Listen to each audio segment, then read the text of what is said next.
So, Bremsen sind fertig, Motor ist soweit fertig, Elektrik steht, aber wir haben immer noch keine Fenster, keine Sitzbänke, keine Stoßstange. Eigentlich könnten wir jetzt eine Probefahrt machen.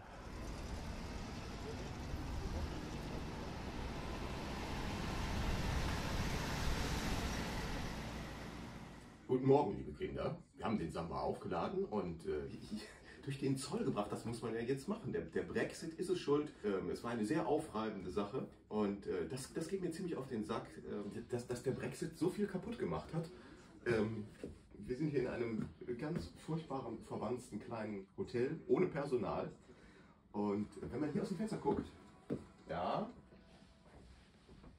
sieht man eine charmante nordfranzösische Nachbarschaft mit dem obligatorischen Wehrmachtsbunker hier vorne. Und das will uns eine Mahnung sein, dass wir so Sachen wie den Brexit lieber nicht durchgehen lassen, denn sonst endet das so. Lieber wollen wir doch mit dem Samba-Bus durch Europa fahren und alle Länder in ihren bekloppten Eigenheiten wertschätzen, wie zum Beispiel die Franzosen, die sowas hier als Hotelzimmer bezeichnen. Oder dergleichen mehr. So, auf geht's. Wir haben ja noch viel zu tun. Wir müssen jetzt ein bisschen Gas geben. Ich muss den Bus ja herrichten, damit ich in Hessisch-Oldendorf damit schön vorfahren kann. Also, auf geht's.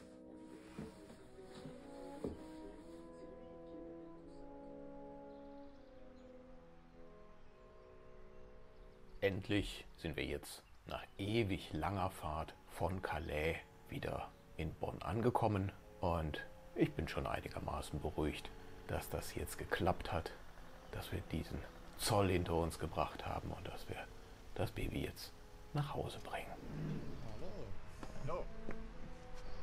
Jetzt noch schnell abladen und dann ab in die Werkstatt damit. Ab jetzt haben wir noch genau 5 Wochen, bis ich das Auto für das Treffen in Hessisch-Oldendorf komplett haben muss. Mit Zulassung, mit TÜV und bereit für die lange Autobahnfahrt, die wir natürlich, so viel Ehrgeiz muss sein, auf eigener Achse hinlegen wollen. Da ist noch eine Menge zu tun. Wie man unschwer erkennt, ist der Samba ja im Grunde genommen jetzt hier nur eine leere Büchse auf Rädern, die der Marc so ein bisschen für die erste Show zusammengestoppelt hat. Das werde ich nochmal alles auseinandernehmen müssen, um die Sache dann richtig ordentlich zu komplettieren.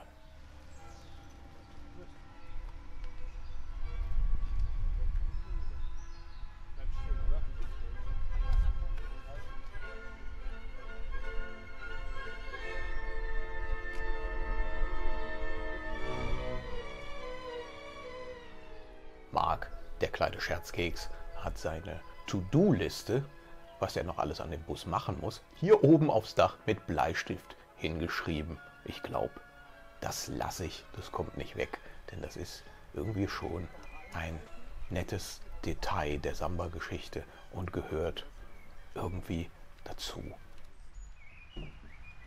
Jetzt müssen wir das Ding ganz, ganz vorsichtig reinrollen und auch aufpassen, dass er uns hier in dem abschüssigen Gelände nicht stiften geht, denn die Bremse tut's nicht. Das hat der Marc alles rausgerissen, obwohl ich das alles schon mal für die Show in Amersfoort 2018 gemacht hatte. Aber für seine Schweißarbeiten musste er das wieder rausnehmen. Ich muss es jetzt alles wieder richten. Das ist im Prinzip nicht schlimm, doof nur, dass die Zeit drängt. Es bleiben nur 5 Wochen, um den Samba jetzt fertig zu machen für die Tour nach Hessisch-Oldendorf.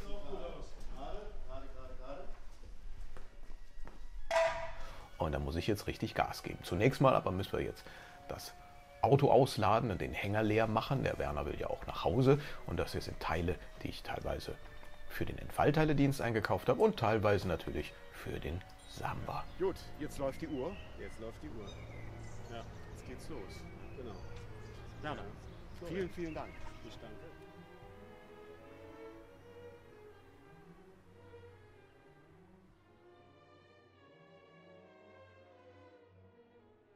Liebe Kinder, jetzt sind 3 Wochen rum und wir haben ein bisschen was gemacht. Es sieht jetzt nach nicht viel aus, aber in der Tat ist viel geschehen. Wir haben ja von Marc mehr oder weniger eine leere Karosse auf Rädern abgeholt. Und in der Zwischenzeit haben wir jetzt den Motor eingebaut. Wir haben den Motor eingestellt und komplettiert. Wir haben das Getriebe richtig festgeschraubt und alles eingestellt. Wir haben die Schaltstange eingebaut und justiert. Wir haben die Bremsen komplettiert und eingestellt und entlüftet. Wir haben die Vorderachse nochmal auseinander gehabt. Wir haben die ganze Achsgeometrie gemacht. Wir haben das Lenkgetriebe nochmal komplett auseinandergenommen und neu gelagert und das Ganze wieder zusammengesetzt. Die Elektrik ist jetzt gemacht, die Winkeranlage ist gemacht, die Blinkleuchten funktionieren jetzt inklusive Winker. Wir haben den Wischermotor instand gesetzt, beziehungsweise der Wischermotor war instand gesetzt, aber das Ganze zusammengesetzt, das war auch ziemlich fummelig. Wir haben jetzt vorne die ersten Zierleisten an dem Auto angebracht. Auch das nicht ganz ohne, sieht einfach aus, war es aber nicht. Wir hatten ziemlich einen Trouble mit den Türschlössern. Das war alles ziemlich vermurkst und hat mich nochmal 2 Nächte gekostet, das alles zu machen. Die Pedalerie ist komplett gemacht und gelagert und eingestellt. Die Handbremse ist gemacht. Die ersten Verkleidungen sind drin. Die ganze Mechanik der Klapptüren funktioniert jetzt. Das Dach haben teilweise wir und teilweise der Gerald Schubert gemacht. Das war auch jetzt nicht so ganz ohne. Wir haben hinten einen schicken Teppich drin, den der Julian Horn angefertigt hat und auch eingebaut hat. Ja, mit dem Tank hatte ich auch Riesenärger, als ich zum ersten Mal Sprit eingefüllt habe in den Tank. Da lief es hier an der Seite raus und gut, dass ich dann noch einen Reservetank hier auf Lager habe. Das ist also jetzt nicht der echte Tank. Das ist ja schon ein echter Tank, aber es ist nicht der Originaltank zu dem Auto. Der liegt hier. Den musste ich wieder rausholen, weil er irgendwo hier in diesem Bereich liegt. Man sieht es auch. Hier ist die Grundierung aufgebläht. Darunter ist irgendwo ein kleines gemeines Leck. Das sind so die frustrierenden Momente, aber insgesamt muss man natürlich damit rechnen, dass immer was Unvorhergesehenes bei so einer Komplettierung passiert. Insgesamt hält es sich im Rahmen, der Motor läuft super. Ich erwarte, dass das Getriebe auch funktioniert. Das hat ja der Marcel Tode in Hesse-Oldendorf gemacht. Insgesamt läuft die Sache relativ rund und ich bin guten Mutes, dass wir jetzt bald auch mal eine Runde fahren können.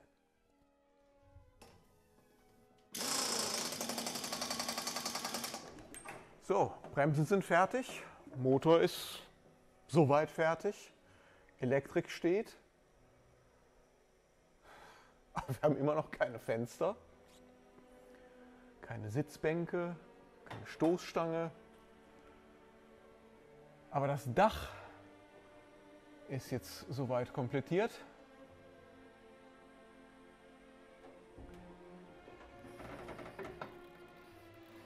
Eigentlich könnte man jetzt eine Probefahrt machen.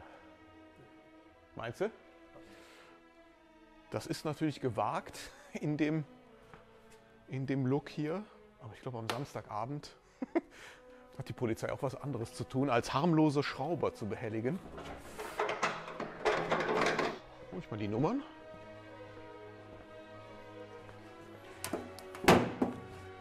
Los geht's.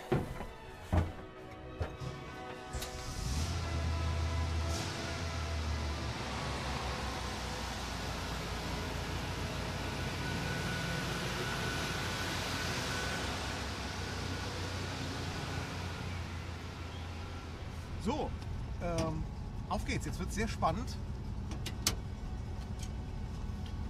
Erste Fahrt ist ja immer so eine Sache. Der Motor läuft schön rund. Also wir haben jetzt einen anderen Motorblock, allerdings aus demselben Baumonat sogar, weil der originale Motorblock durch Alufraß, durch aggressives Altöl tatsächlich unten ein Loch drin hat. Das ist sehr schwer zu richten. Und deswegen haben wir jetzt einen anderen Block, der aber sehr gut passt, sogar aus demselben Monat ist. Und wir haben da alle Anbauteile draufgetan. Das heißt Lichtmaschine, Vergaser, Saugrohr, also alles Benzinpumpe, was an dem alten Motor dran ist, das werkelt jetzt aufgearbeitet da hinten im Heck.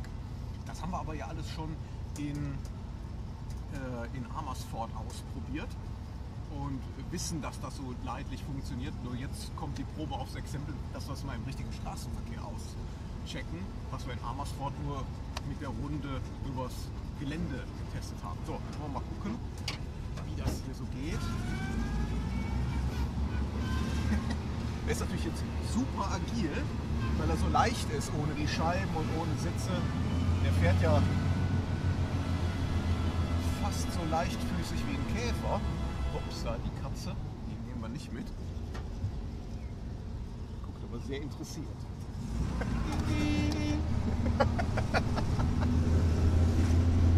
Ist noch etwas schwächlich, da müssen wir diese spezielle Fewe-Pupen-Konstruktion, die wir auch im Rostovali drin haben, einbauen, dass das auch so ein bisschen einen Auftritt macht. Aber er fährt super, muss man wirklich sagen. So, mal gucken, ob er auch super bremst. Ja.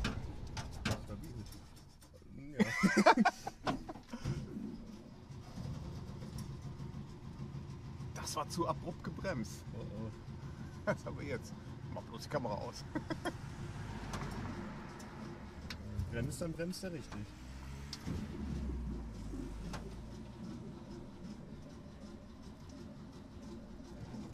Moment. Dafür sind wir auch gerüstet.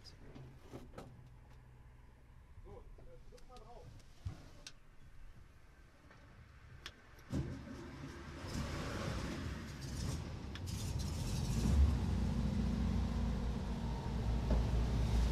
Nichts mehr. Müssen wir mal nach der Benzinpumpe gucken. Die scheint noch nicht so richtig topfit zu sein.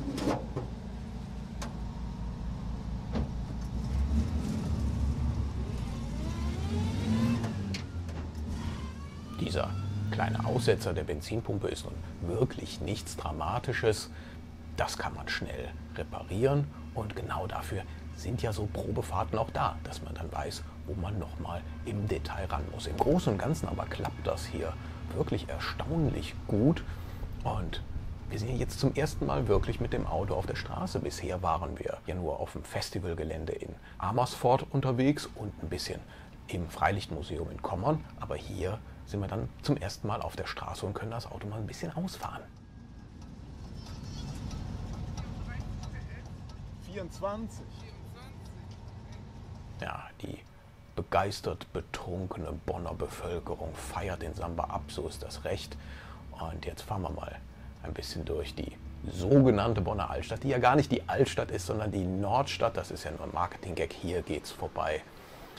Dort, wo die langhaarigen Bombenleger schon um 11 Uhr morgens ins trübe Weizenglas starren.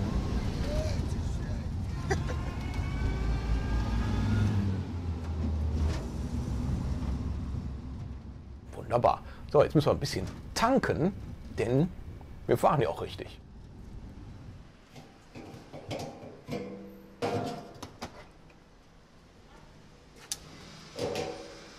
So eine erzbescheuerte Konstruktion. Also wer sich das ausgedacht hat hier.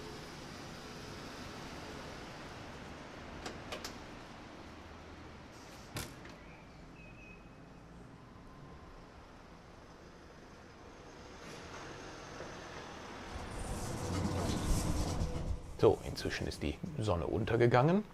Das macht aber nichts, weil wir haben ja tatsächlich funktionierende Scheinwerfer am Bus dran. Auch das geht mit 6 Volt, wenn man das will und ordentlich macht. Ja, 12 Volt Umrüstung ist was für Wussis. Der beste Parkplatz ever.